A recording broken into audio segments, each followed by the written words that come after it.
Many of my subscribers have already seen me shoot this Flintlock rifle, so I figured, hey, why not do a review on it? This here is not an original, it's a reproduction, as you can probably tell by the condition. And it is made in Italy by Investarm and distributed by Cabela's. As you can see, it's caliber 54. And, well, obviously Flintlock. This is for black powder only. It's not recommended for use with pyrodex, and definitely not with modern smokeless powder. That would simply be too powerful.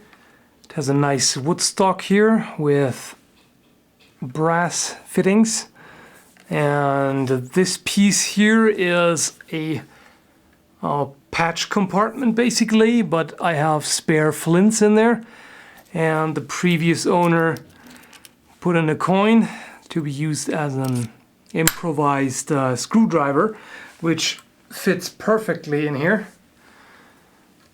And there's the screw that holds the flint in place. Black powder comes in different grains. 2F is fairly coarse. 1F would be used for cannons. So 2F is used for fairly large bore rifles like this. 3F would be used for smaller calibers, caliber 50 and smaller. I have a measure here, which you can adjust from 10 to 100, was it 120 grains. For this rifle here, 100 grains is the recommended maximum. There are people who shoot more than that, but yeah, like I said, it's not recommended. And the minimum charge that is recommended is 40. But I would start out with 50. It's very important that you have a separate container for the actual charge, because if you were to just pour it in directly from the main powder flask, if there are any smoldering embers or anything left after a shot and you pour it in, the entire stream could ignite and then the thing could blow up in your hand. So it's very, very important that you have the charge separate. So you would pour in the powder first, then put on a patch. I have these here, which are pre-lubed. You could just drop the ball in as it is, and there are some that are large enough to provide a tight fit. The purpose of the patch is that you seal it off to the side so that you don't have a lot of gas escaping, and also if it's lubed, it helps to soften up the powder residue in the barrel, and you get that pretty quickly. By the way, what I'm doing right now is not the greatest idea. Ideally, when handling lead, you should wear gloves, so I should have done that.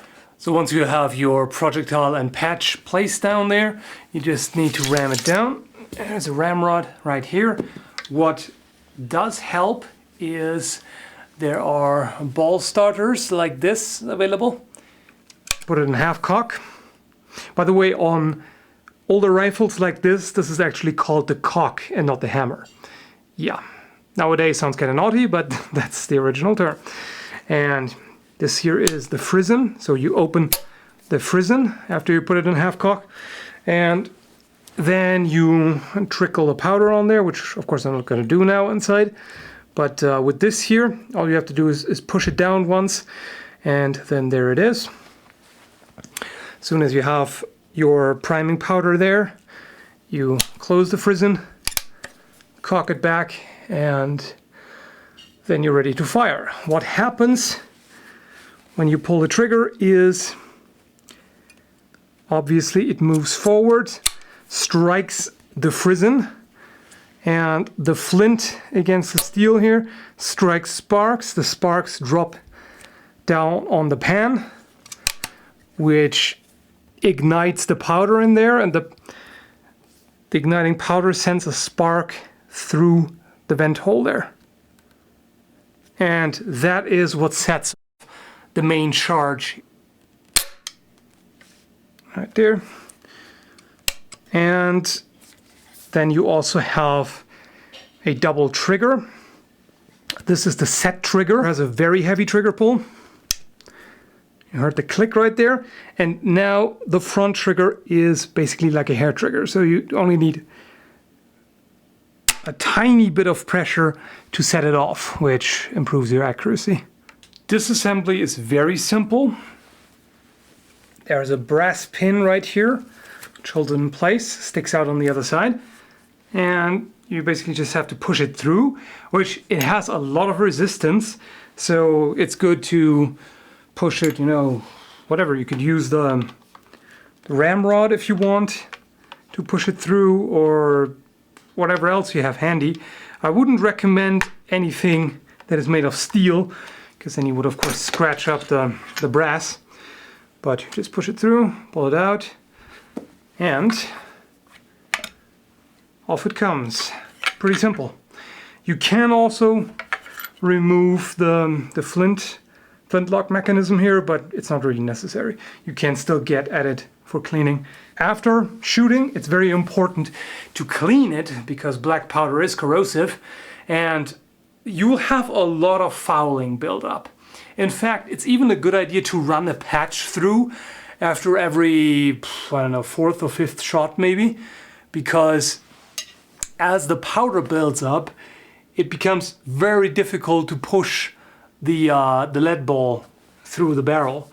In fact, I remember once at the range, I had, I think after 6 or 7 shots, something like that, I had so much powder buildup that at first I only managed to push it about halfway through, and then it became very, very difficult to get any further, which of course that's a problem, because you wouldn't want to just fire it when it's here. That would just cause excessive pressure, and just the entire thing might blow up.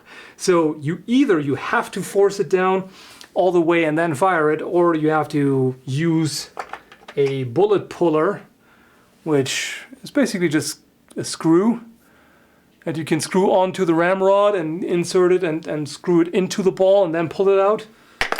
And yeah, for the cleaning afterwards, you can just use hot soapy water. You can just bring water to a boil, or almost. It doesn't have to boil, but very hot water, and just put some dish liquid into it, and then you just run it right through. Put it in the, well, if you put it in the bathtub, I would recommend having a plastic container of sorts, because this stuff here, black powder, it's smelly. I can tell you. It's, especially when cleaning up, it has this nasty sulfur smell, basically kind of rotten eggs, which is not pleasant at all, of course. So you would just fill it up with water until it's full, and then it trickles out here, out the vent hole. And you just do that. Then you run your bronze bore brush through, and then you run several patches through, and then you should be all good to go, pretty much. You will of course also have some burnt powder residue here in the flash pan, and for that I'd recommend just using an old toothbrush and just scrubbing away at it with a bit of the soapy hot water, and afterwards clean it off really well. There are some people who recommend putting a thin coat of oil on the frizzen. I don't think it's necessary. I'm even wondering if it might interfere with the ignition to have oil there to an extent. And you'll have to watch the flint, because as you're using it, pieces of the flint will break off, and after a while you'll have to replace it. If you know anything about flint knapping, you can of course sharpen it yourself. Generally you don't sharpen flint by grinding, but by actually removing pieces of it, by chipping away at it at the right angle. So frequently you will have to replace it when it has become dull, because then it just won't spark properly. So then you won't get any ignition. Overall, I can definitely say it's a nice rifle. And by the way, the barrel is indeed rifled. It's not a smoothbore musket. And you know, just in terms of build quality, this particular one, I haven't had any problems with it. I have had occasional problems with just have to do with the technology. You know, sometimes it wouldn't spark, or even if it sparks, sometimes the charge in the pan is not ignited. Things like that, misfires happen, but nothing that has to do with the way this particular one here is made. So Investarm definitely did a good job here. The price seems to be around $350 to $450, depending. I'm talking Canadian prices here. In the US it might be cheaper. If you have the patience to go through the elaborate loading process every time, which of course saves you ammo cost, but you know, if you have enough patience for it, it's a very nice rifle to shoot. The recoil is absolutely manageable even at the highest charge. It has a bit of a slow push, if you will, for those who have shot 45 ACP versus something like 40 or 9mm. You know the difference. You know that the 45 has more of a push, whereas the 9mm or 40 has a bit more of an aggressive snap. Accuracy wise, I can't complain. In general, muzzleloaders like this can be accurate up to 200 yards, but usually you wouldn't shoot them past 100.